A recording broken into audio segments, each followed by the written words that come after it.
misaotra anareo ary amin'ny foko tokoa no isorako anareo miaino sy ny sintona izay tsara hoety miaina ary anary izay tsy falavorariana amin'ny teneniko rehetra teo.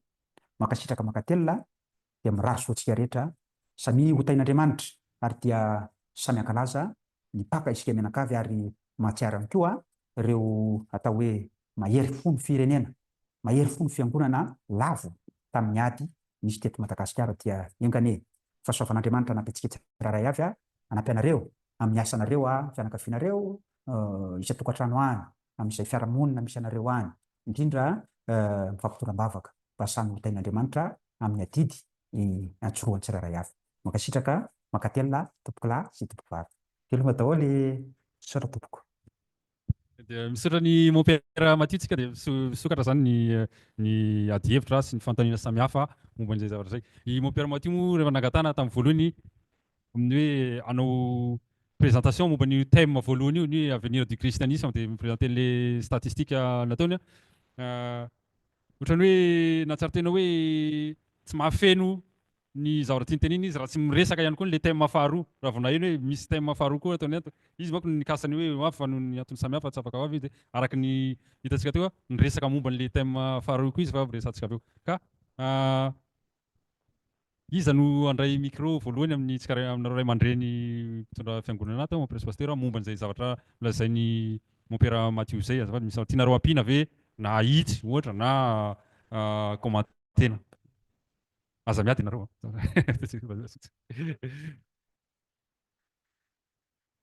ny tiako tsindriana kely fotsiny tamin'ny voalasa mon père teo le fitombon'ny silamo ny Madagasikara fa hatramin'ny naneken'ny gouvernemanta ny Turkish Airlines ho avy ta Madagasikara isaky ny misy avion Turkish Airlines tonga Madagasikara DB silamo be DB ny midinao dia misy koa famporisihina an'ireo silamo ireo anambady malagasy amin'izareo moa tsy haiko fa ono koa no hainoko azy hoe arakaraky ny zay zaza aterany eo no mampitombo ny silamo ao Madagasikara. Zay fotsiny fahamarinana aloha dia tsy ono l'izy pasteur fa matoa le oza mitena dia misy mahita zany misy hoe olona mahita midinao hivato misy silamo ohatrany fa marina zavatra ny lazain'ny pasteur teo fa ankoatran'izay raha misy hoe azoko anampiana angambany raha tsy diso fa za moa tsy pahalala fifandraisana iraisam-pirenena fa misy koa zany zavatra nisoniavy ny fitondrana malagasy tsy ny gouvernement tamin'izao fotoana fotsiny fa nanteo taloha hoe nisoniavina niaraka tamin'ny ONU zany amin'ny hoe nahafahan'ny Madagasikara koa mandray ny olona avy any amin'ny reny firenena misy ady reny ohatrany hoe misy hoe victime de la guerre na tokony exilé dia ohatran'ny firenena ty Europa hoe mandray ukrainiana ohatra zany Madagasikara raha tsy diso nanao soniany koa mandray ny olona avy any amin'ny firenena misy guerre dia mazava azy hoe afaka mandray koa zany ny Madagasikara ny olona avy any ohatrany hoe Irak, Syrie sy ny sisa zay ka anampiko an'izay andray kely amin'ilay resaka finoana silamo marina fa mety ena betsaka tokoa ny tonga any amintsika amin'izao fa ataoko tsy tokony ho adinitsika fa ny finoana silamo tonga talohan'ny finoana kristiana tany Madagasikara dia misy antony ihany zany matoa amin'izao izy vao miroborobo fa tonga 400 taona mahery talohan'ny finoana kristiana resako protestante aloha dia ireo katolika ray zay dia faharoa fikambananay missionnaire de la Sainte Famille any Indonésie mon père folo nipoitra tamin'ny finoana silamo dikan'izany eo ihany zany le hoe finoana silamo fa tsy dia miaina amin'ny finoana daholo koa le olona zany hoe tsy dia tokony ho tery origine zay zany tiako tenenako zay karaha le fantrana zany dia iny no resena nisy ny kasa nanorina moské tany Tuléar eo amin'ny 10 taona mahery eo zay dia le mampaneno anjombona mivavaka maraina izy fa ny olona ao amin'ny fokotany no nivory fianareo manako tabanay maraina fa afindrahoan'ny orombe io zavatra io raha zany ny katolika manao fiangonana izy fa amin'ny fotoanany azy ny protestante ny tiako lazainy zany mijoro ihany ny olona amin'ny zavatra sasatsasany amin'ilay valeur ananantsika fa nipirina zareo d'après an'izay nananao islam modéré izy zay zany tiako tenena hoe tsy dia tokony misy zany silamo mampatahotra zay ny tsy maomena fa angamba ataoko hoe karazana fanambo antsika koa hoe miaina ny finoana maha-kristiana antsika. Za zany resy lahatra fa raha tsy adinontsika ny valeur essentielle afaka mifampiresaka na finoana ina na finoana ina. Fa matoa misy niady raha ho anahy zany amiko fotsiny dia adino valeur essentielle, respect des autres, écoute. Ho anahy zany io zany no tena fanamby lehibe mihitsy e. Fa le fisarahana aty amintsika ange tsy mahatakatra ny lanitra io. Any an-danitra isy silamo, isy protestante, isy catholique, isy olona be dia be tsy pino koa. Ce sont des gens qui vivent des valeurs essentielles. Koa na zany zay tafiditra am'le agiry. Antsika avy ato amin'ny avy ato ankavanako dia misy titsika ampiana na ahitsy na inona ny hevitrisika momba an'izay zavatra izay. Tsy haiko raha nisy latsaka teny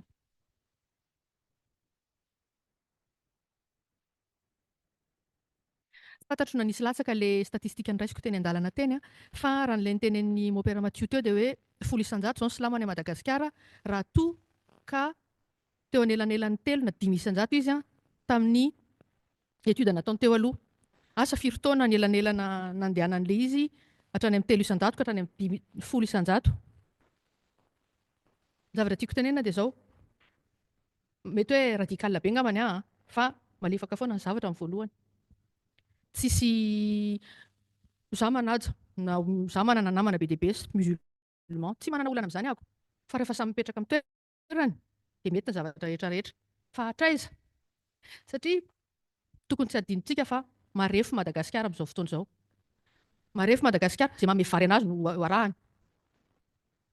Mila mitandrina tsika. Misy andraikitry ny olona matanjaka finoana, misy andraikitry ny mpitondra fivavahana, misy andraikitry ny fiangonana eo anatrehan'ny fiakaran'ny isan'ny mpino silamo. Za tsy miteny hoe dangereux daholo izy rehetrarehetra, za tsy miteny hoe tsy mahazo mipetraka any izy, tsy any ny tiako resahana. Fa mila mafisina, misy ny tenen'ny opérateur tena marina mihitsy hoe raha miorina tsara amin'ny valeur antsika, tsy antony tokony atahorantsika. Fa miorina ve ilay valeur antsika? Miorina hatraiza? Raha iresaka fiangonana zandriny fotsiny afa tsy resaka silamo akory. Firifiry ny lasa mirona makany amin'ny fiangonana zandriny. Misy namako izay katolika niarany taizana tamiko. Hozy izy hoe, izay izao ary amin'ny fiangonana zandriny fa tsy ampy anay intsony ny katolisisma. Mihanahana fotsiny aho, inona ny dikan'izany hoe tsy ampy anay intsony ny katolisisma. Izany zany no tiako tenena hoe mila makany andraikiny daholo rehetrarehetra ary io misy encadrement ilaina avy any amin'ny fanjakana koa io satria ny fanjakana no tompona andraikitra voalohany amin'ny zavatra ohatran'izany koa. Donc hatrany amin'ny entité ambony indrindra ka hatrany amin'ny ambany indrindra mila mandray andraikitra daholo. Fa zava-tsarotro sensible io resaka io, sensible io resaka io.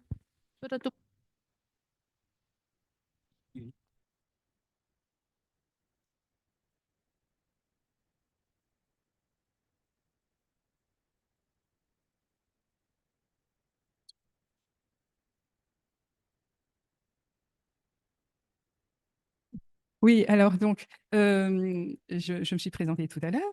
Je suis arrivée en France à l'âge de 15 ans. Donc, j'ai grandi à Madagascar, essentiellement face à l'océan Indien. Ça a un sens, vous allez comprendre pourquoi. Et j'ai quitté Madagascar en 1982, à l'âge de 15 ans. Je raconte dans le livre dans quelles circonstances. Et je suis arrivée en France, j'ai fait des études d'histoire et j'ai fait ma maîtrise donc, avec Jean Frémigacci.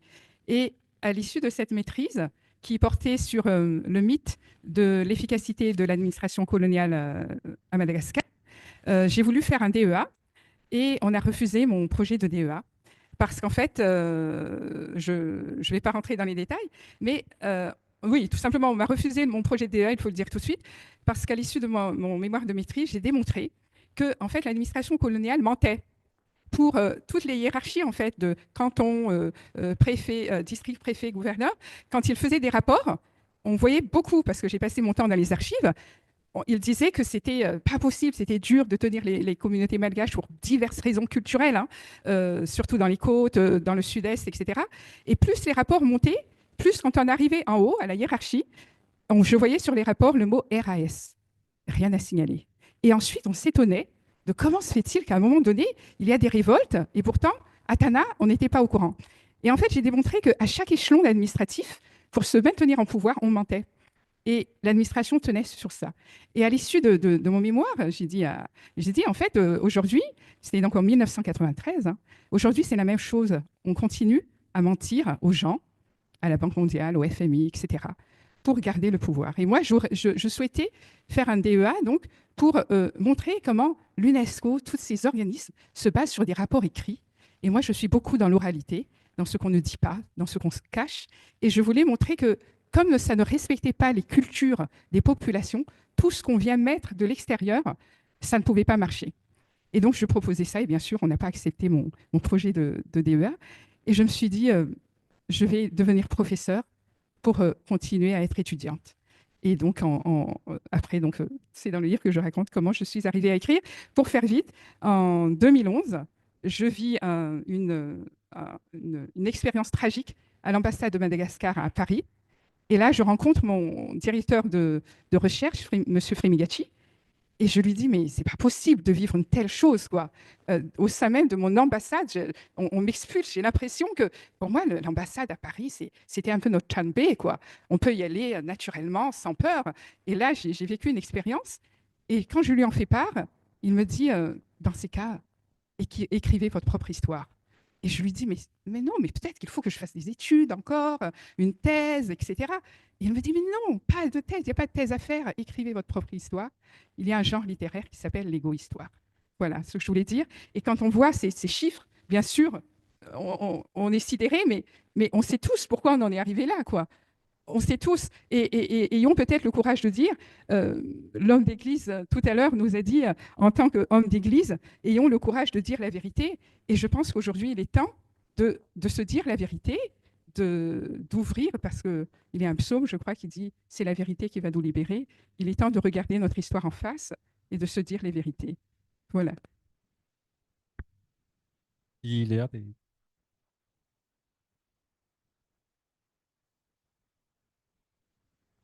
Misaotra tompo. Ny angamba ny fanontaniana roa. Ny iray mety efa any amin'ny fanirisoerinay en tant que juriste. Angamba ratsy, tsy ataoko hoe ratsy fa diso fanomboka ilay conférence. Tokony faritana angamba ny voalohany, inona natao hoe chrétien, inona natao hoe christianisme, ary inona natao hoe fiangonana. Satria ny antony, raha Madagasikara raha tsy diso mety hanintsy anahy ianao, misy vide juridique amin'ireo terme ireo. Sur le point de vue institutionnel. Zany hoe miteraka baranahana. Amiko manokana zany tsy olana les 10%, 5% les musulmans. Tsy olana iny rehefa misy cadre institutionnel mibalisé le olona araka ny teneniny teo. Tsy olana iny zany matoa izy mitombo. Mety isy tsy afa-po amin'le terme christianisme dia mivadika any amin'ny ilany. Fa les balises fait en tant que juriste misy fait les balises au fin ohatra zao code minière m'existe. Move m'existe les codes na le arofanina zany mamatra hoe inona le kristiana, inona le kristianisme, inona le finoana ho anareo mpitarika fivavahana.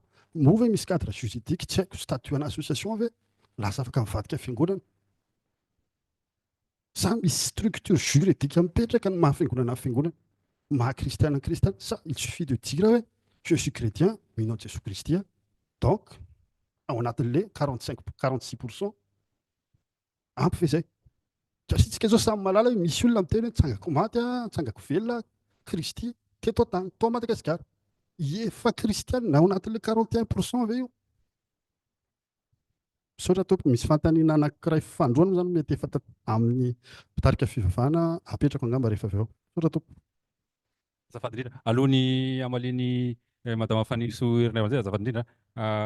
Le hoe inona marina atao hoe kristiana, zay angambany ny ray aman-drenitsika mon père sy pasteur tony afaka mamaly azy. Fa le hoe misy ve ny cadre juridique any Madagasikara angamba tiana tenenina hoe ahafana miteny hoe tiana atao hoe fiangonana satria zay no apetratsika amin'ny madama Faniriso Herinay ny famalina zay. Petraka mihitsy zay fantaniana zay satria eto Frantsa ara ty tanàna mandray antsika ty zao, na tsika mivoreto zao tsy afaka manao zao raha tsy nanana statut ana hoe fikambanana kristiana ity fikambanana anankiray ity. Tsy afaka mivorivory ohatr'izao tsika zay isaka manao culte na la messe ato indray mandeha isam-bolana dia tsy maintsy efa vonona ny taratasy ahafana milaza police satria aty zareo manana atao hoe police de culte manko rehefa ny elobe reny secte reny.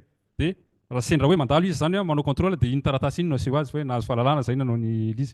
fa ny tiako tsindriana kely fotsiny hoe tenen'ny namana le teo zany hoe angamba hoe ratsy fanomboana le conférence amin'ny resaka le statistique teo angamba ny fanao milazany iny natao fotsiny hoe isensibilisena antsika hoe misy fiovana ny tontolon'ny kristiana malagasy nanomboka tamin'ny fanomboany tany Madagasikara ka hatramin'izao fa mbola ivelany amin'ny fantaniana samihafa manko antsika tao androany 29 mars misy fantaniana be da be napetraky ny mpikambana zay tsy tonga eto amin'izao fotoana zao nalefany tamin'ny mail fa mbola apetratsika amin'ny Ray aman-dreny dia apetranay aminareo ihany koa le akoatra zay so raha tompoka afaka mamaly madame fanirisoherinay misaotra indrindra le fantaniana tena tsara fipetraka fa za moa zany isaky misy zavatra hoe antanina dia mazava ho azy mijery hoe inona ny texte misy raha ao Madagasikara manokana dia ny lalam-panorenana no mametraka ny liberté de religion. Izany hoe ao anatin'ny lalam-panorenana zany dia manome fahalalana ny malagasy tsirairay isafidy malalaka ny finoany sy anao an'izay pratique religieuse zay. Mamela malalaka ihany koa ny fananganana fiangonana fa iny misy autorisation eny amin'ny ministère ny intérieur sy ministère isan-karazany izay mametra an'izany. Dia izay mahatonga ny ao amintsika zany misy ny finoana kristianina izay ataontsika hoe zokony katolika protestant ny FFKM sy ny musulman dia misy le fiangonana zandriny izay mahazo autorisation foana tsakitsanina noho izay constitution mametra ny liberté de religion zay. Tsy misy lalàna na ataontsika hoe loi organique mametra ny inona ny atao hoe chrétien, inona ny atao hoe croyant, inona ny atao hoe église, inona ny atao hoe pratiquant, inona ny atao hoe maison de culte, tsisy an'izay, tsy misy an'izay fa arakaraky ny autorisation zay omen'ny fanjakana eo zany no ahafahana manao an'izay. Nisy fantanina entre parenthèse kely manko nisy fantanina napetraka tamiko hoe marina ve fa lasan'ny fanjakana avy hatrany ny tany rehefa ohatra naovana fiangonana. Izay aloha tsy marina. Fa arakaraky le tany io na io tany-panjakana na io tan'olona. Dia ny farany ao Madagasikara dia normalement laïque ny état, izany hoe tsy miandany amina finoana anankiray ary tsy tokony ampiseho marika na finoana anankiray mba hirespectena ny finoana rehetrarehetra. Izay zany angamba no mahavaly an'izay fanontanianao izay. Avy eo misy zavatra tiako marihana kely. Tsika ao Madagasikara zany raha araka le chiffre teo dia 44% tsy manana tsy hoe tsy manana finoana fa manao animiste na tsy pratiquant. Mety manana ny finoana izy fa tsy ao anatiny finoana kristianina na musulmane na judaïste na ohatrany na bouddhiste fa ny ankoatran'izay donc zany ny ankoatran'izay 44% zay zany hoe ny 56% zany dia manana pratique religieuse. Ny dikan'izay zany dia ny atsasa-manila ny malagasy dia manana finoana mivavahana. Ny atsasa-manila manana finoana fa tsy voatery pratiquant. Ny zavatra misy amin'izao iverenantsika amin'ilay sujet de débat tsika inona ny andraikitry ny mpino kristianina manoloana ny zavatra misy ao Madagasikara. Izany hoe ny atsasa-manila antsika malagasy ao Madagasikara toko hoe tsika satria izany isan'ilay kristianina. Ny atsasa-manila antsika Madagasikara zany dia mpino manana andraikitra. Izao nefa ny zava-misy ho dinganiko angamba le izy satria tonga dia tonga amin'izay. Anisany ireprochevandre zany hoe anomezan'ireo 44% tsiny ny fanjanahantany dia ny fampidirana ny finoana kristianina atao Madagasikara hoe nanjanahana ny Madagasikara ny finoana protestant sy katolika. Dia lasa le finoana no mahazo tsiny hoe ny finoanan'Andriamanitra sy ny kristianisme no mahazo tsiny hoe tsy mety mihitsy le kristianisme tsy mety izany fivavahana. Nefa raha ny anahy manokana dia ilay olona mampiasa an'ilay izy no mena tsiny. Le olona mialokaloka ao ambadiky le religion no tokony mahazo tsiny fa tsy le religion satria na tiana na tsy tiana maha olombelona il faut que tu crois en quelque chose. Na anao mino amin'ny tenanao na anao mino amin'ny olona mino amin'ny zavatra n'Andriamanitra na mino n'importe quoi fa mila manana izay ancrage spirituel izay ny olona. Donc le olona manao manipulation na manao an'izay fampiasana ny finoana anaovana ina moa izany mialatsiny fa misy terme izay tsy haiko zavatra izay mitengana anaovana aliénation ny société anankiray na ny vondron'olona anankiray mba hampandefitra anazy na tsy hampitroatra anazy izay ny diso. Dia ny zava-misy ao Madagasikara amin'izao dia rehefa hita izany hoe tady ho romodromotra ny vahoaka malagasy manoloana ny fantrana sy ny deriva ataon'ny fitondrana, dia lasa zareo mody manao fitaovam-pivavahana goavana be amin'ny akanjo fotsy mivavaka sy mandohalika ery Mahamasina. Dia eo amin'izay lasa tezitra ny olona rehetra hoe efa hoe tsy tokony mampiseho an'le endrika fivavahana ny fitondrana, tokony respecter an'le laïcité de l'État, fa dia eo ihany verina lazaiko hoe mialokaloka, izany hoe miafina ao ambadika le hoe mody mivavaka izy anafenana ny ohatrany hoe anampenana ny vavanao hoe olon'Andriamanitra ny mpitondranao io ka io ary izy mivavaka mandohalika eo. Nefa ny zavatra ataony dia asan-devoly, miala tsiny satria ny fanampitenao firenena dia asan-devoly.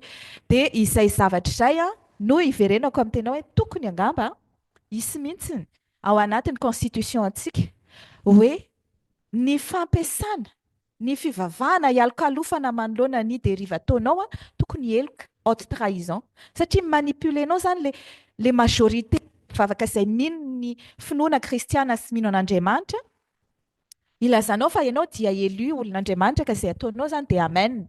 Fa saingy tsisy an'izao anatin'ny lalàna antsika hatreto aloha, mbola tsisy an'izay. Dia etsy andaniny koa manjary lasa miadiny le 44% sy le 56%, izay zakaritinareo an'izany fivavahana izany, izany ihany nanapotika antsika teto. Nefa tsy antsony izao ny resaka hoe inona no nahatonga ny colonisation, fa inona raha no ataontsika manoloana an'izao 78 ans taorianany 1947 mbola tsy tafavoaka isika, satria tamin'io raha mijery an'ireny reportage momba ny documentaire momba ny 1947 reny dia izay zavatra lazainao izay nisy.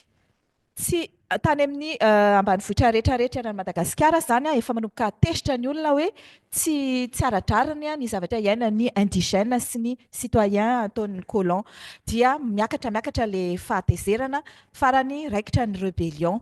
Dia zareo amin'ny Tananarivo tsy nalala hoe misy an'izany efa raikitra ny famonoana vao mandeha. Zay. Mbola miditra amin'itsika rehefa avy eo zava-drindrina napaka ny faneriserana fa zany zavatra voalaza teo zany misy teboka maromaro, teboka lehibe azo tsongaina amin'izany fa mitodika amin'ny ray aman-dreny mon père sy pasteur ato. Voalohany indrindra aloha tsara valitsika angambany le fantaniny le atao hoe inona marina zany atao hoe kristiana malagasy.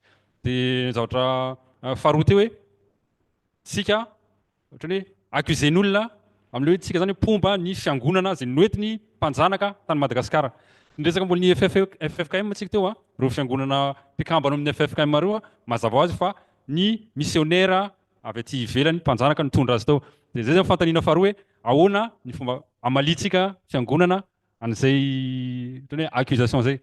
Teboka fahatelo zay hoe mahacuré ny olona koa dia hoe inona tsara moa zany ny position ny fiangonana kristiana malagasy tamin'ny taona 1947.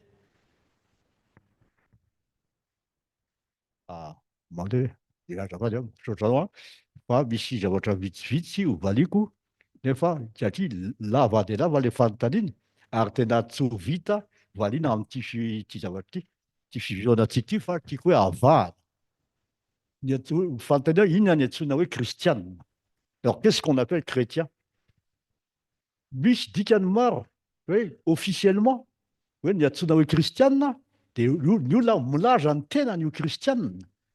Ari, mety miditra fiangonana, je suis catholique, je suis protestant réformé, je suis protestant libéral, je suis protestant évangélique, je suis luthérien. Zay izy anisan'izay. Fa ny fanontania angamba hitako amin'ilay fanontania hoe inona hoe ny olona hoe milaza ny tena ny kristianina manaraka ave ny finoana kristianina ny hoe didin'Andriamanitra. Zavatra hafa indray zany. Ka zay hoe tokony havana tsara izy ohatra hoe ny olona hoe kristianina aminay fiangonana ohatra hoe ny olona vita batisa nangatako batisa fa hafa koa le fanontaniana hoe manana toe-tsaina kristianina manaraka misy manaraka fomba fianana kristianina na amin'ny fitondrana izy na sarambabenn'olona. Ka zay ny hitako hoe zay mahasarotsarotry an'le fanontaniana aleo angamba havana. Satria raha tsy havana azy, sinon on va se perdre dans des généralités de bon ton et on n'avancera pas. Oui, par exemple, encore en France, qu'est-ce que c'est qu'un chrétien? Un chrétien, un chrétien, c'est quelqu'un officiellement qui se réclame d'une église ou d'un groupe reconnu comme une église. Mais ça ne veut pas dire qu'il est pratiquant. Ça ne veut pas dire qu'il vit qu'il applique selon les principes et les règles qu'il trouve à l'église ou dans la Bible. Sinon, je vous dis, c'est pour ça que si on peut essayer d'arriver à ne pas tout confondre, on avancera. Sinon, on se fera plaisir et on ne sortira pas des généralités. Merci.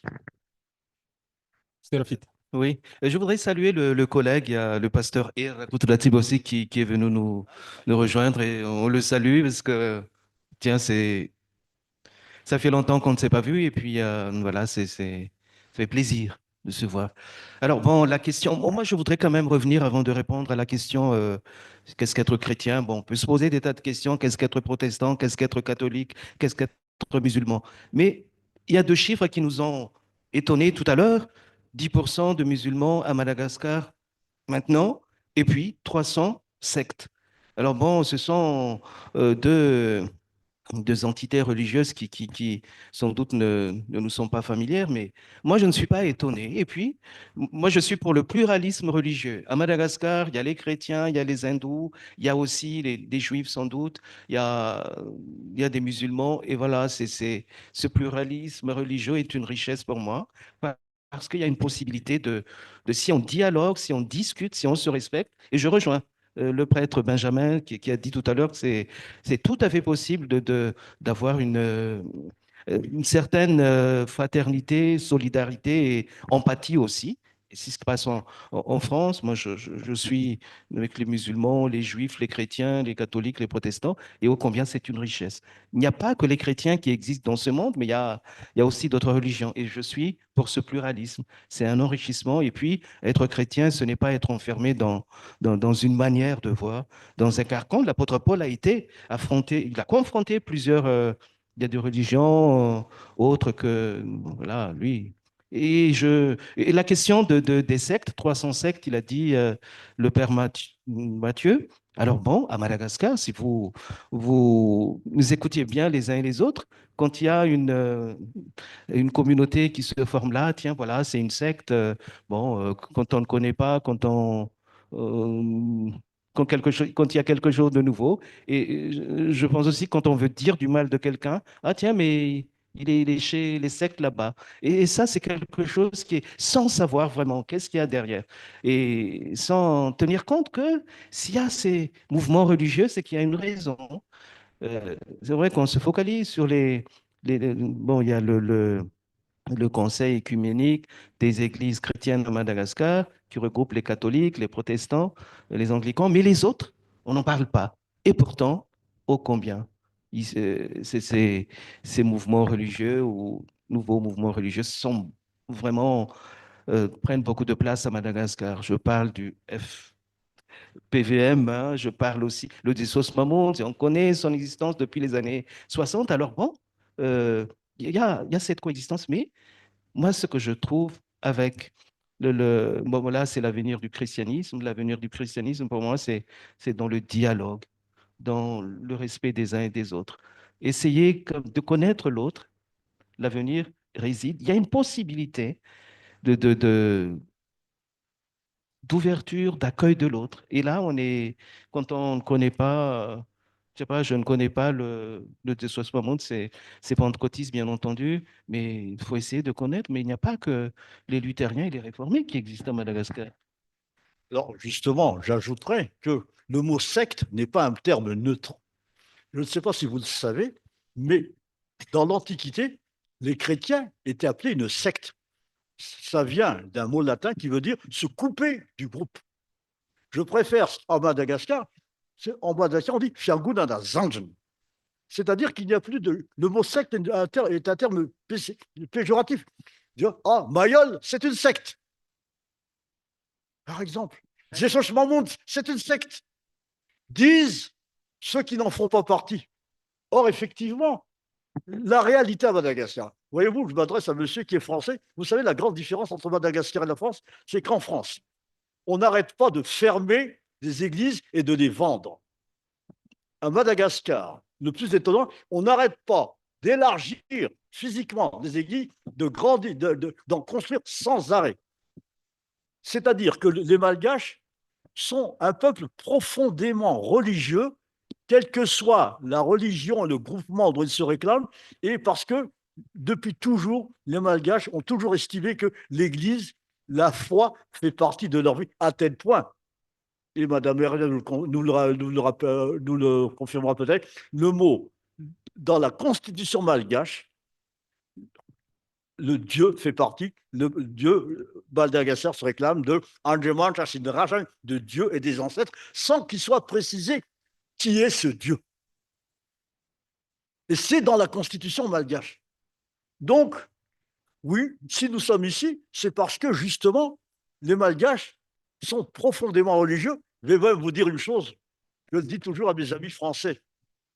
Écoutez, dans beaucoup de domaines, c'est vous, les Européens, qui nous aidez, nous autres Africains, nous autres Malgaches. Sauf dans le domaine religieux. Regardez, ne serait-ce qu'en France, combien il y a de pasteurs et de prêtres qui appartiennent à l'Église officielle française, à l'Église protestante française, sinon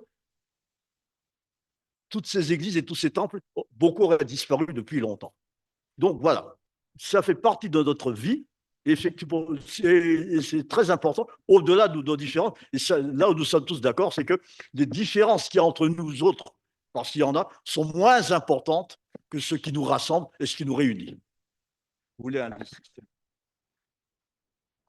Et anampikely koa am'le hoe secte voalazan'ny pasteur teo zay fa hoe nisaraka tamin'ny fiangonana anankiray fa ny attitude sectaire dia mihevitra fa ny azo marina ary ny any hafa diso nambaniny nanao vakansy tany Majunga zay dia nisy olona ray teo akaiky ndalana hoe andao raha am'izay mba hivavaka kely tsika tsy nahafantatra fa mampera dia andao ary fa hivavaka tsika dia nanomboka mivavaka dia mivavaka tsara dia nisy nanomboka amin'ny 10 minitra aoriana dia niova hitanao reny fiangonana katolika reny tena tsy mety mihitsy ny azy fa zao ny haino azy zany andritra ny atsasakadiny zay couper la parole dia amin'ny farany amin'izay mba afaka mamaly kely ve mba afaka mandray fitenena fa mba afaka mamaly kely ve mba manazava kely za miresaka aminao manko mopera dia mba misy zatra mahafantatra dia saika hitsangana izy dia nitazoniko andraso aloha ianao azo dia tena resy lahatra mihitsy aho hivavaka tsika le fivavahana nefa lasa fanaratsiana ny hafa c'est une attitude sectaire zany ary misy zany na dia amin'ireo kristiana mivavaka isan-kalady reo za dia mahafantatra sekta katolika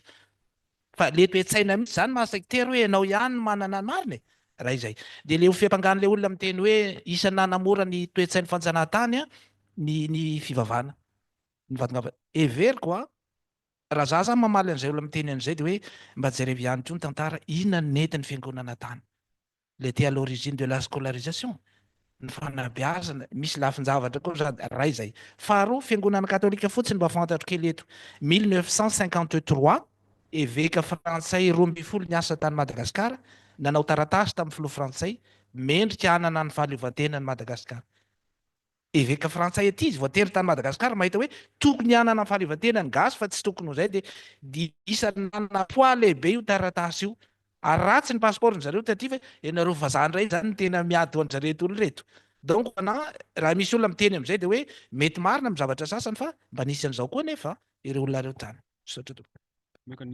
Madame Claudia tondray zany ny fitenenana Alors, je pourrais rebondir sur plusieurs choses. Déjà, juste par rapport à ce que vous avez dit sur les musulmans, c'est vrai qu'on le sait assez peu que Madagascar a eu une population musulmane aussi qui est arrivée et qu'on avait une écriture avant la colonisation. Cette écriture s'appelle les sourabés, l'écriture arabico-malgache. Et le roi Radam même, il avait un cahier d'écriture avant donc l'arrivée des missionnaires anglais. Et lorsque... donc je vais arrêter ici parce que sinon je vais entrer dans d'autres détails qui ne vous intéressent pas directement ici. Mais par rapport à ce que vous avez dit tout à l'heure, mon pasteur sur qu'est-ce qu'être chrétien et surtout le fait que depuis longtemps, en fait, à Madagascar, on dit Zanahar Sin Razan. Et c'est vrai que chez nous, il y a cette expression, on dit souvent des Malgaches, Ano Misdangar Petaka. qu'est-ce que ça veut dire Zagarenpeter en fait? Et finalement, c'est le fait de dire sur nous, on a des divinités. Et je vais juste vous citer quelqu'un qui était à Madagascar, il s'appelle Charles Renel, et il dit ceci: les Européens traduiront par commodité, par Dieu, les Angahar, les Andemant. La langue malgache, ignorant la distinction singulier-pluriel, la confusion s'établit entre Andemant et le mot Dieu. Et les Européens voulurent ainsi y voir une sorte de prédestination monothéiste, précurseur de la conversion des Malgaches à la chrétienté. Donc, en fait, c'est une question toujours du regard de l'autre, et c'est ça qui m'intéresse, c'est comment, en fait, les Européens nous regardaient. Et ils nous regardaient avec leurs propres lunettes, et nous, et peut-être même selon des choses que nous, on ne voyait pas. Et nous, aujourd'hui, c'est pour ça que le livre s'appelle « La France au miroir de Madagascar », c'est de dire, vous, Européens, vous nous regardez avec un prisme européocentré, tandis que nous, on vous regarde de quelle manière. Et tout à l'heure, vous avez dit, Madame Irinée, excusez-moi, vous avez dit les Malgaches, Manumetini, ni Église, par rapport à ceux qui arrivent. Et donc, ils ne disent pas, ils remettent en cause la religion.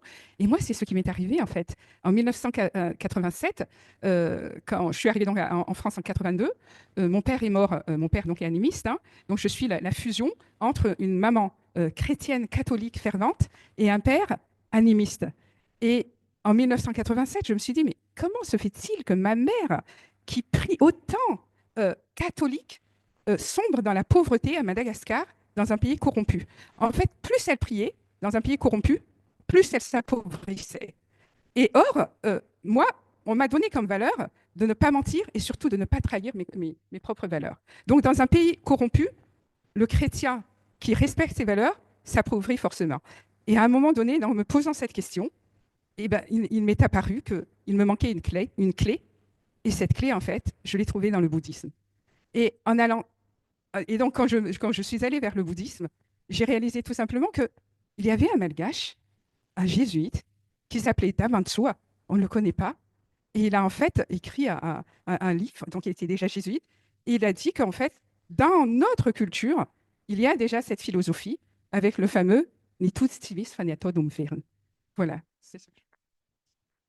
Kama ny mazava zay tsika tsy tokony hoe hijanona hivalapatra ela be amin'le statistika hoe firisan-jato ny silamo malagasy any Madagasikara, tsy tokony atahotra atsika mazava zay resaka zay na ny silamo na ny boudista na sisa tsy tokony hoe atahoran'ny kristiana. Ary misy zavatra anankiray koa nitsindrin'ny mon père teo hoe ny attitude sectaire ozy izy dia le olona miteny hoe zay no manana ohatrany hoe manana vérité absolue zany hoe nanao no marina fa nanao ny diso. Anisan'ny zavatra tenentsika fa araky ny voalazako teo misy kambana maro zany na kristiana tsy kristiana namana nandefa fanontaniana aty aminay dia mba tiany zareo apetrakay aminareo ray aman-dreny mpitondra fiangonana. Misy fanontaniana zany ato ary efa tafapetraka ihany koa rehefa tafaresaka zay mianaka zay pasteur Afi dia hoe sakanao an'ny fiangonana protestanta ve sa tombotsoany ny fisian'ny fiangonana zandriny ao Madagasikara. Efa misy ataontsika élément de réponse nomeny zareo teo. Dia fa ny fanontaniana hitako hoe mivaingana koa ty dia ampy ve ozy izy ny tolotra omeny fiangonana ny vahoaka malagasy sa tokony ampiana sa avaozina. Ny pasteur Ramarikoto azafady.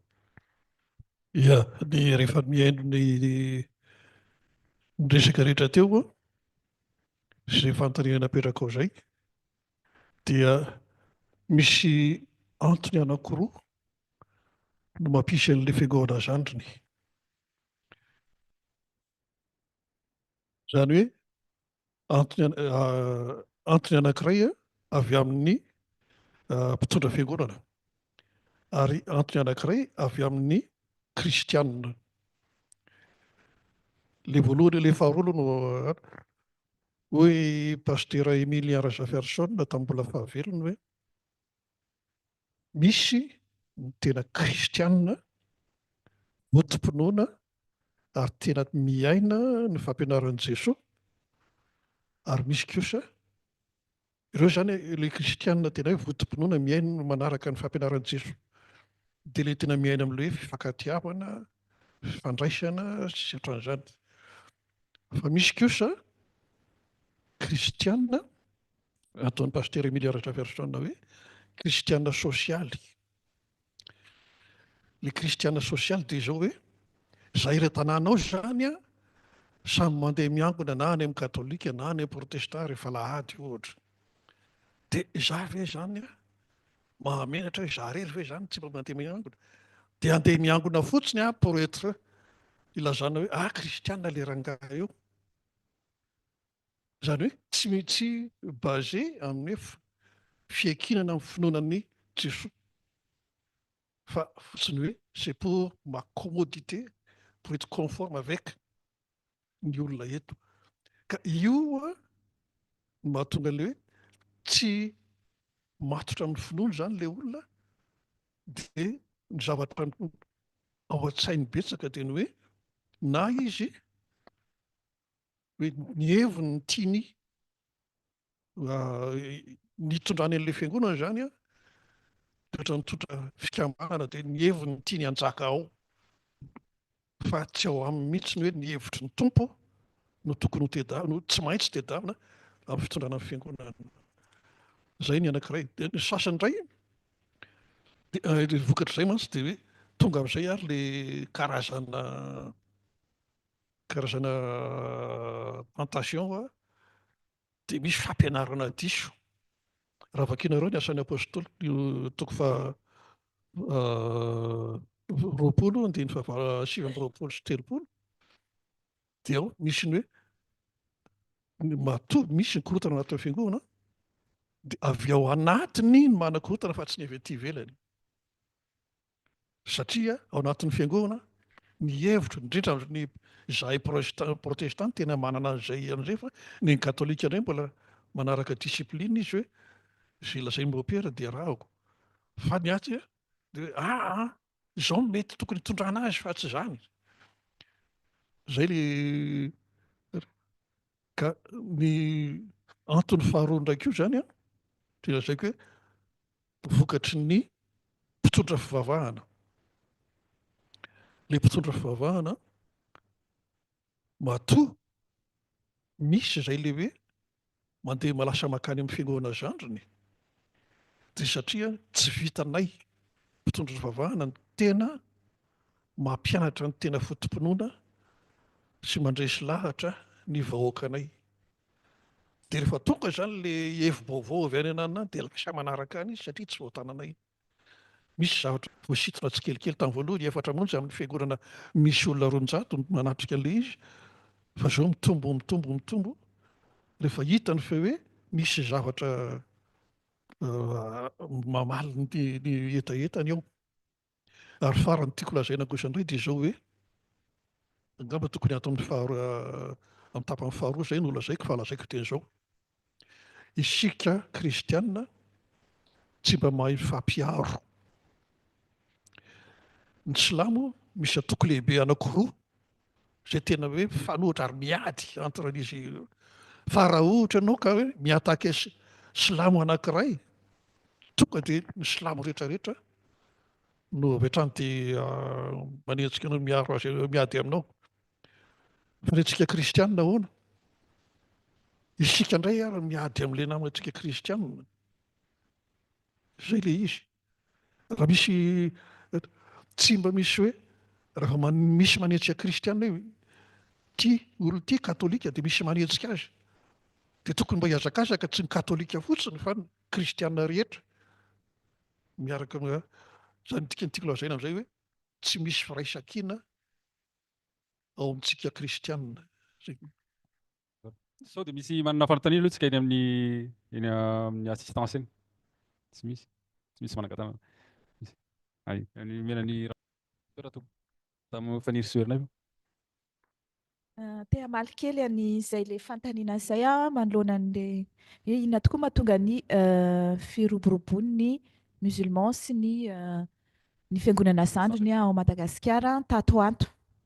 Dia miverina ihany amin'ilay hoe ny ekônomia malagasy mihitsy zany no miiba foana mijanona me mahantra ny gasy me tsy mahita fivoarana eo amin'ny toe-karena ny malagasy dia ilay fahantrana sy fahasahiranana tsy hitan'ny zareo izay atao dia ireny Ataontsika hoe finoana voatonga manamafy miamafy ohatra hoe ny musulman zany taloha efa nisy fa niverina indray nanomboka tamin'ireny accord niaraka tamin'ny Turquie reny hoe afaka mametraka fiangonana moské marobe ao Madagasikara zareo na accord natao niaraka tamin'ny fanjakana sy ny fiangonana zandry izay hoe omena lalana malalaka ny olona nangana fiangonana dia nijerena ito moa ny statistika misy hatrany 1000 ny association cultuelle misy izy tena secte misy izy mbola titre d'association satria mbola 500 roanjato inona ny zavatra hitaritan'ireny olona ireny ny mpino voalohany indrindra fipoahana ara-bola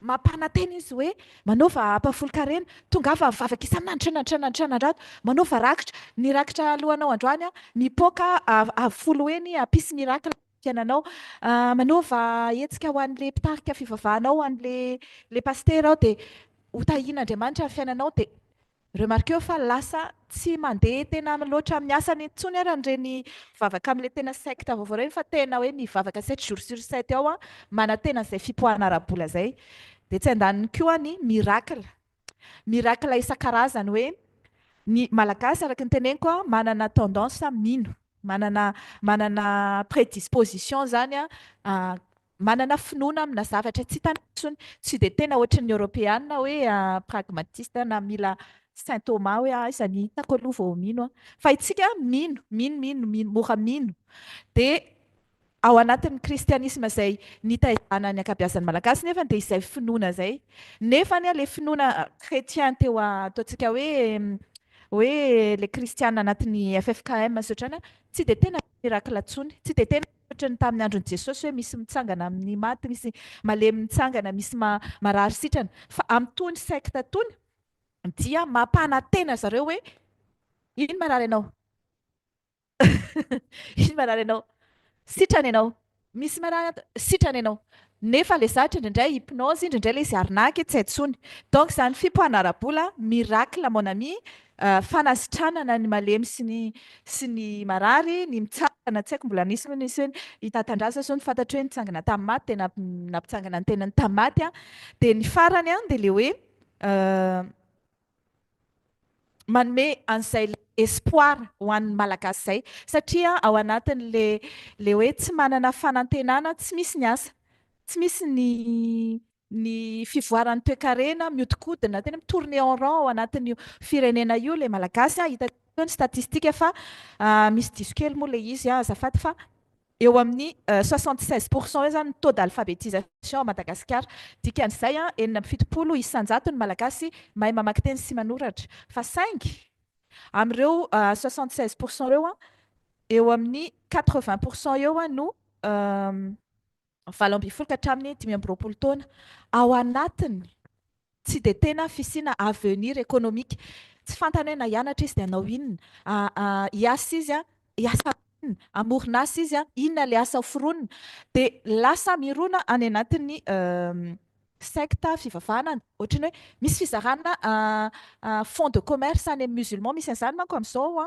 misy fizarana hoe mena vola ianao raha ohatra ka mahavita an'ilay fianarana ao amin'ny école coranique ahafahanao manao fond de démarrage dia lasa mirona ny daholo izy rehetrarehetra dia ohatr'izay koa zany ny any amin'ireny fiangonana zandra izay hisintomana antsika hoe inona ny andraikitry ny kristiana manoloana ny zava-misy ao amin'ny firenena satria misy ny problème ary io ny olana ary mba tsy sin'izay le hoe hiady ny chrétien sy ny ataontsika hoe animiste satria mifanatsahana le izy dia etontsika zany ngara-midinika amin'izay efa le thème faharoa mihitsy lazainy madame Fanny Soerina izay fa aloha idirantsika amin'izay misy fantana roa farany tiaka hoe apetraka aminareo mpitondra fiangonana fa anatin'ny fonosateny fotsiny momba an'le hoe chiffre 10 teo tsy diso fa le teny mon père Mathieu teo ho an'ny diocèse ny Toliary zay le taux d'alphabétisation misy fantaniana roa mbola nalefa ny namantsika zay tsy tonga eto amin'izao fotoana zao dia momba n'io fiangonana zandriny io araky ny tenen'ny pasteur Fito teo hoe sao dia any amin'ny dialogue ny vahaolana sao dia tokony hoe anao tsika élargissement des champs d'intervention sy ny sisa dia fantanian'olona dia hoe ireo fiangonana zandriny ireo hatramin'ny vina moa antsointsika zao hoe fiangonana zandriny. Resaka effective ve ilay izy rehefa ohatra hoe mihoatra ny isaky ny katolika malagasy na isaky ny protestanta ny isaky zareo isany azafady dia tsy antsoina fiangonana zandriny fotsiny izy mety zokiny ve mo ve fantena faharoa mo ve azontsika raisina ao amin'ny FFKM izy ireo. Zay ny fantaniana napetrakin'olona.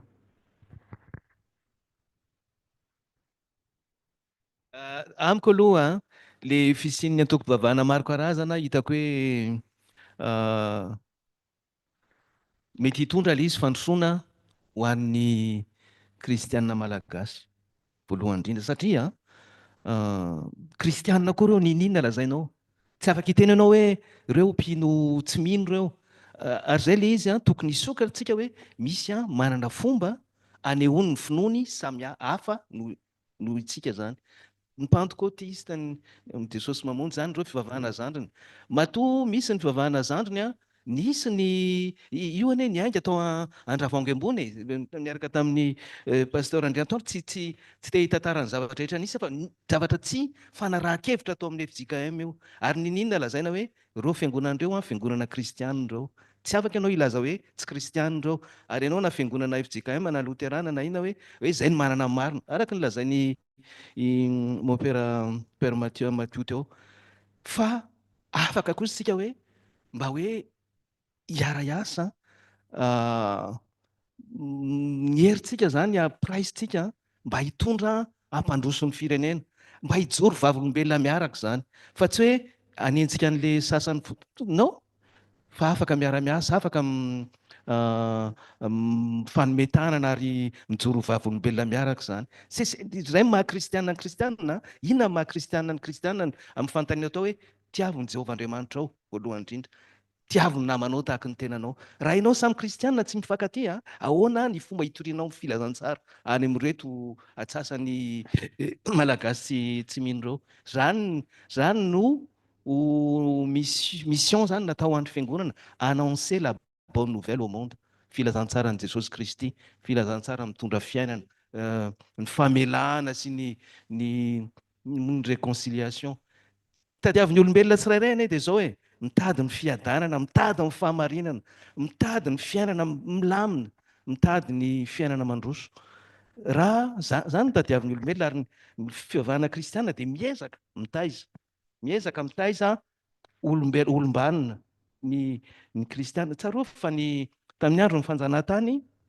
nisy ny pasteur nisy ny malagasy zany niady mafy ho an'ny hoe zany atao hoe fahafahany zany tao ny pasteur Rabary tao ny pasteur Ravelijaona tao ny olona niady mafy ho an'ny fahafahany malagasy zany hiala ao anatin'ny fanakajany frantsay tsarovy fa tamin'izany fotoan'izany nisy tamin'izany fotoan'izany lahatsoratra ny journaux chrétien be da be amin'izao fotoan'izao tena tsy dia mahita an'ilay izy firy-tsontsika amin'izao fotoan'izao hoe aiza ho aiza ny fianahany ny inona reny filazan'izany le niveau de réflexion le niveau de développement du christianisme la réflexion tout d'abord tsy manahaka an'izany hoe ny église manao politique koa ny fiangonana mais une église qui entre dans un parti politique c'est pas ça qu'on demande Rongerise marina mihitsy ny tenintsika hoe ahoana moa jerijeo ny soratra nataon'i Jacob dans l'épistole de Jacques il est dit une chose à quoi reconnaît-on un chrétien dit voyez comme il s'aime. Si on perd notre temps, vraiment on perd notre temps à exclure les uns les autres, il ne faut pas être étonné que les autres s'en vont. Le plus étonnant, que ce soit en France ou à Madagascar, c'est que la religion chrétienne est basée sur deux règles, la vérité et l'amour. Qu'est-ce que c'est que ces chrétiens qui se proclament chrétiens et qui passent leur temps à rejeter les autres? Nous, je suis réformé, personnellement, je suis réformé. Mais est-ce que vous savez, mais qu'est-ce que serait qu'un chrétien qui dirait « Ah, toi, l'évangélique, tu n'es pas un vrai chrétien ». Et vous savez, on a entendu ça depuis toujours. il y a encore une semaine, quelqu'un dit « Ah, ton baptême, c'est pas un vrai baptême. C'est pas un vrai chrétien. » On n'est pas crédible. C'est-à-dire, c'est ce que disent les autres. On dit « Ah, ils proclament l'amour, mais eux-mêmes, ils ne s'aiment pas entre eux. » Politique. manampy kely a raha sitraka alohan'ny anampily mopera azafady sao dia efa amaly an'ilay fantaniana ihany koa fa misy olona miaraka fantaniana ao amin'ny publika dia amin'izay koa sady mamaly ihany koa mopera.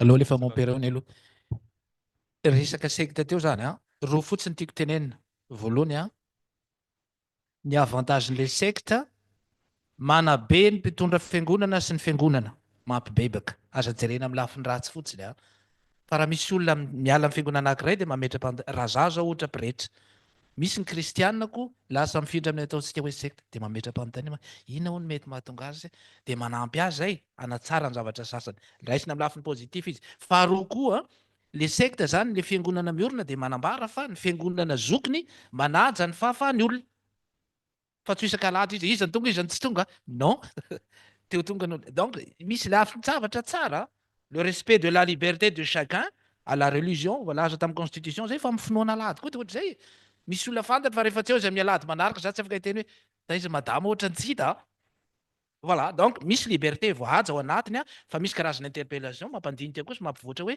misy zavatra sala am'izao koa angamba tokony mba amboaritsika voilà Fantaniana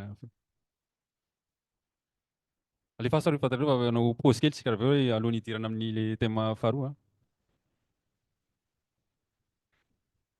Saika fantaniana zany le hoe thème faharoa vena tsika miditra amin'ny thème faharoa zay ahory alefa sary domaine ataoko fohy dia fohy ilay izy zany aty Frantsa misy entité anankiray hoe Mivilude zay ny anarany angamba ny Mivilude io zany ohatran'ny hoe fikambanana miaro ny zoan'ny olona tafalatsaka anatin'ny fanarahana sekta amiko zay le ny Mivilude miankina amin'ny fanjakana aty Frantsa zay le ataoko hoe tsy andraikitry ny mpitondra fivavahana ihany fa andraikitry ny fanjakana mihitsy mi-encadrer an'io resaka io satria manimba fianakaviana ilay izy manimba olona manimba mandrava misy olona simba psychologiquement 20 taona 30 taona 40 taona rava ny fiainany rehetrarehetra satria na ndray aman-dreny nitondra azy tany amin'ny sekta na kany amin'ny sekta ela be izy vao tafavoaka tany ka izay teneniko hoe ataoko apart le considération resaka finoana fa le zavatra etsy ankilany misy zavatra misy dérive misy zavatra tsy mety dia izay le mila andraisana andraikitra ny thème-ntsika voalohany hoe avenir en christianisme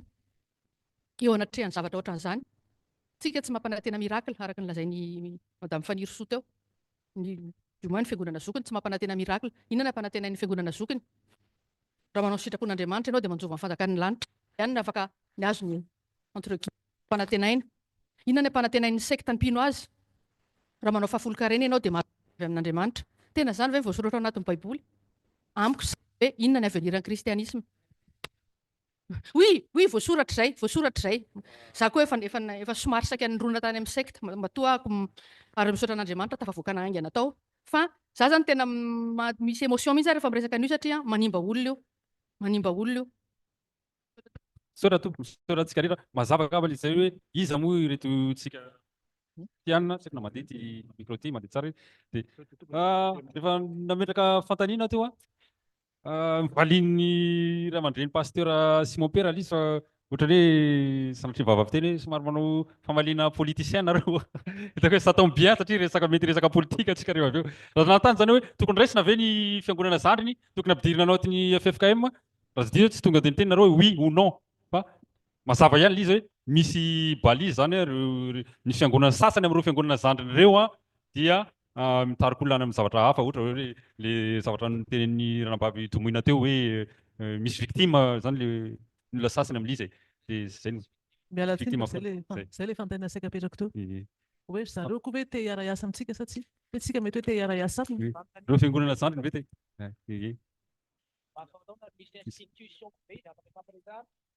témoignage ty zaho amin'ny délégué Moselle zany any amin'ny fédération protestante de France zany hoe fédération io zany miaraka ao daholo ny protestante eto Frantsa tsy hoe izy rehetrarehetra miaraka ny UEPAL zany Union des églises protestantes d'Alsace et de Lorraine église protestante unie de France dia misy association misy fa protestante daholo ireo zany. Dia ireo protestante ireo io fédération io zany a misy olona misy mpiangona zany, misy fiangonana zany mangataka hoe zay te hiditra ao anatin'ny fédération io zany zay. Dia ny FPF zany no mametra hoe afaka miditra ve ty sa tsy afaka miditra. Protestante ve mifanaraka amin'ny tadiavin'ny protestante ve ty tena atao hoe protestante marina zany. Fa tiako amafisina ao amin'le fédération io zany a, dia misy zavatra fiarahan'ny protestante, luthérane, évangélique, réformé miasa. Ny armée du salut, ny adventiste miara-miasa zany. Possible ny miara-miasa, possible ny dialogue. Fa zao kosa za raha miteny hoe tokony hisokatra amin'ny diversité a, misy ny violence religieuse, tena misy le izy a, ary zany thème zany resahana koa zany amin'ny ao amin'le fédération zany, thème tena ataoko hoe ny violence religieuse a, ny violence sexuelle. Fa marina ny ianao a, madame Domoina teo hoe tany Madagasikara tany eritaona misy mpitondra vavahana na tonga 4-4 avy ety andafy mangamanga be a, iny ny olona fa milahatra mandray an'le tomobile avy any andafy. Nefany a zavatra vola be ny zany tomobile raisin'ny pasteur Mayol zany. Zany ve hitanao hoe ahoana ny fomba fieritreretana ny vahoaka madinika manome vola na dia tsy manana za mahantra, nefa n'le mpitondra fiangonana miainao anatin'ny opulence, miainao anatin'ny zavatra be dia be. Ary mahita an'izany koa na etoana aty andafy ny vacances zany. Raha vao pasteur any amin'ny renivohitra ianao dia zany ny avantagenao. Pasteur any ambanivohitra ianao any lavitra be ary mikaramanao a, zara fa misy tena mitrongo voahomana ianao. Ary tena izay mampalahelo amin'le fiangonana zany. Io resaka vola, resaka pouvoir, le tentation rehetra zany a, da diditsika hoe iny Jesosy fa nalainy devoly fanahy tany anefitra mandritry ny 40 andro. Ireo tentation anankitelo ireo a, ireo ny mahazo ny atsika mpahazo atsika olombelona ary mahazo koa ny mpitondra vavahana. Olombelona samy olombelona ihany izy. Pasteur Marikotsa dia